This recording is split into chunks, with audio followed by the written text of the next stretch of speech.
మొత్తం మీద దీవించాడు అనుకోవచ్చు. గంటకి 10,000 టికెట్స్ అయితే బుక్ మై షోలో బుక్ అవుతున్నాయి. ఈరోజు ప్రధానంగా 2 హైలైట్స్ అయితే ఉన్నాయి సార్. ఒకటి, ఈ సినిమాకి విజయమ్మ గారు ఏఎంబీ మాల్కి రావడం నేను మీ పక్కనే చూశాను. అండ్ సెకండ్ వచ్చేసి మనోజ్ అన్నదమ్ములు ఎవరైతే ఉన్నారో, సో ఇద్దరి మధ్య పచ్చగడ్డేస్తే బగ్గుమంటుంది.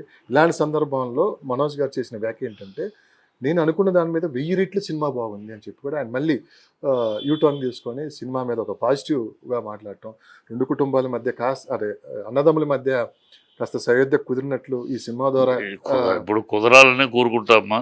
ఇప్పటికైనా మనోజ్ యూటర్న్ తీసుకుని సినిమా బాగుంది, బాగుండాలి అని ముందే రిలీజ్ ముందే బాగుండాలి అన్న ఆవేశం లేదు మాట్లాడాను, కానీ తప్పు అని చెప్పి బాగుండాలి సినిమా అన్నాడు. ఆ ముందు మాట్లాడినా ఇప్పుడు బాగుంది 1000 రెట్లు నేను అనుకుంటానికి ఓకే, సంతోషం.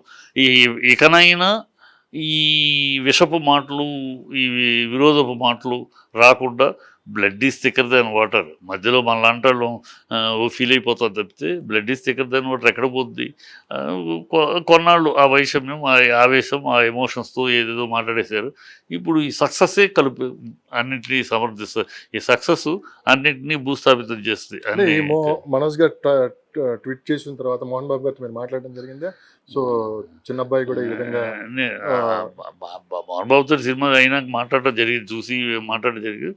ఆ టాపిక్ రాల, మనోజ్ టాపిక్ నేను ఎత్తలేదు, మోహన్ బాబు కూడా ఎత్తలే.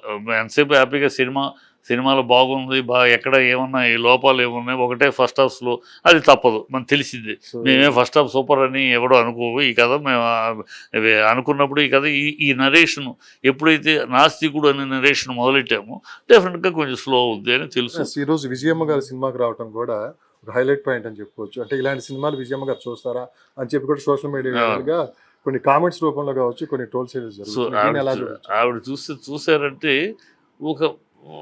తన కుటుంబ వ్యక్తి హయ్యెస్ట్ రిస్క్ తీసుకుని చేశాడు.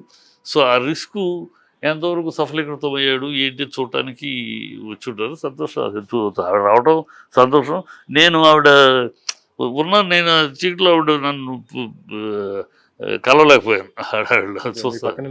పక్కన సినిమా చూశారు, నన్ను పిలుస్తున్నారు, నేను ఇంకేటో అటు వెళ్ళిపోయాను. తర్వాత పిలిచే ఎక్కడ అంటే వెళ్ళిపోయారు ఆవిడ అప్పటికే. సరే ఓకే, చాలా కుటుంబ దగ్గర సభ్యులు కాబట్టి సినిమా చూశారు. సో మొత్తం మీద తీసుకున్నా అంటే మోహన్ బాబు గారు అంటే సినిమా రిలీజ్ తర్వాత మీతో మాట్లాడటం కూడా జరిగింది. సో ఆయన నిజంగానే జీవితంలో ఎప్పుడు ఎదుర్కోలేని అవమానాలు అయితే అదే మాట సినిమా బేస్ చేసుకోని కాదు, గతంలో కూడా ఎన్నో ట్రోల్స్ జరిగాయి.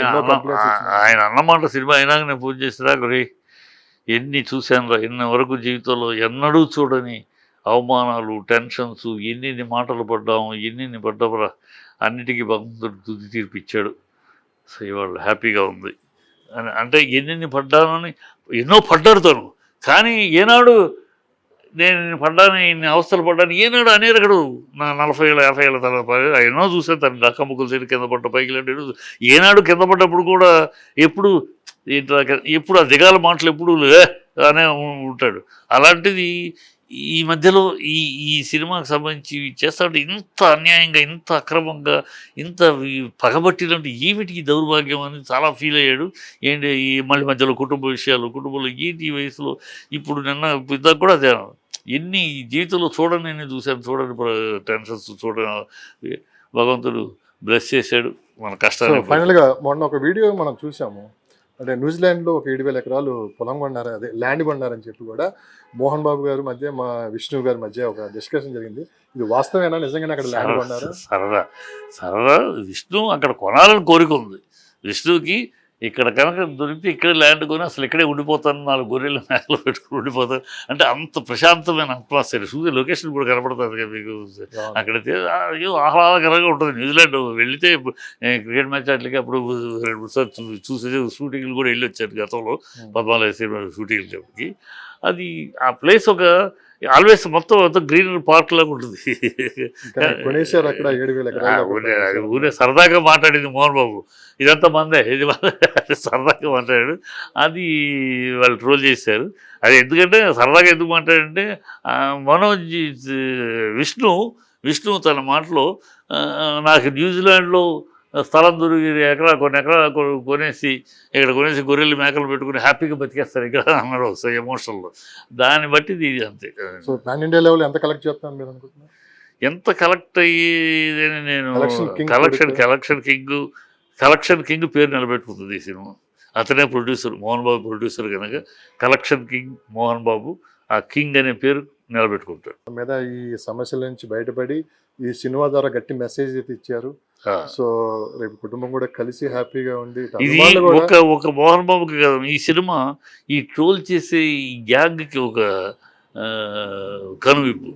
రేపు పిచ్చి నాయళ్ళారా, పిచ్చి సోషల్ మీడియా అడ్డు పెట్టుకుని పిచ్చి పిచ్చి వాగుళ్ళు, కారు కూతలు కూసే సన్నాసులారా, ఒకటి తెలుసుకోండిరా,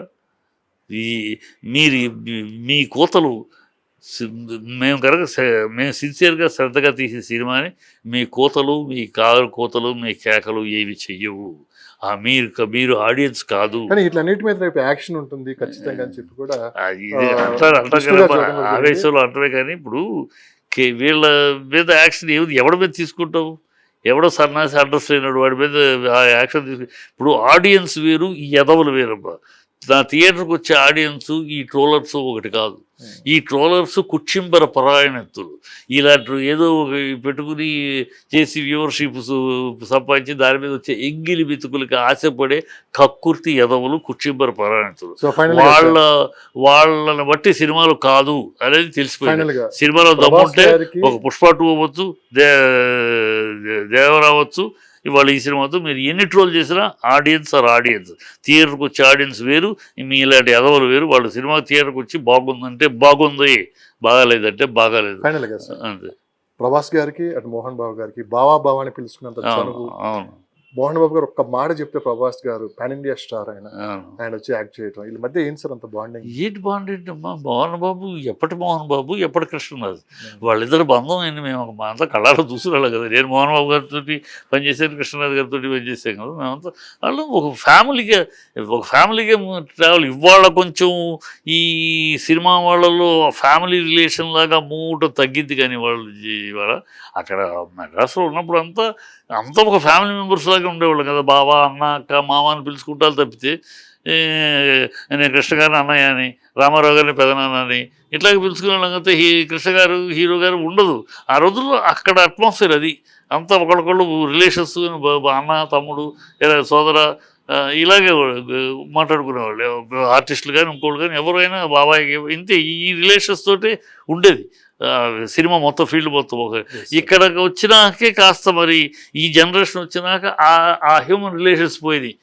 ప్రొఫెషనల్ నువ్వు అన్నట్టు కనుక ఆ రిలేషన్ మరి అప్పటి జర్నీ అది. కృష్ణరాజు గారు మోహన్ బాబు ఏరా అన్న తమ్ముడు అనుకుంటూ ఉంటారు.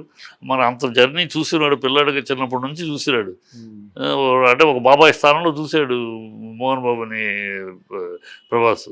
మరి ఆ మాత్రం ఉండదు రెస్పెక్ట్స్. ఇది పరిస్థితి. సినిమా కంటెంట్ బాగుంటే ఎన్ని ట్రోల్ చేసినా కానీ ప్రేక్షకులు అయితే ఆశీర్వదిస్తారని చెప్పి కూడా ఈ సినిమా ద్వారా నిరూపితమైంది కూడా చెప్పడం కూడా జరిగింది. సో మోహన్ బాబు కుటుంబ సభ్యులు కూడా చాలా హ్యాపీగా ఉన్నారు. సినిమా రిలీజ్ తర్వాత బయట ఎక్కడ చూసినా కానీ మంచి పాజిటివ్ రివ్యూస్తో పాటు చాలా వరకు మంచి అప్రిషియేషన్ అయితే వస్తుందని చెప్పి కూడా చూడటం కూడా జరిగింది. Over to studio.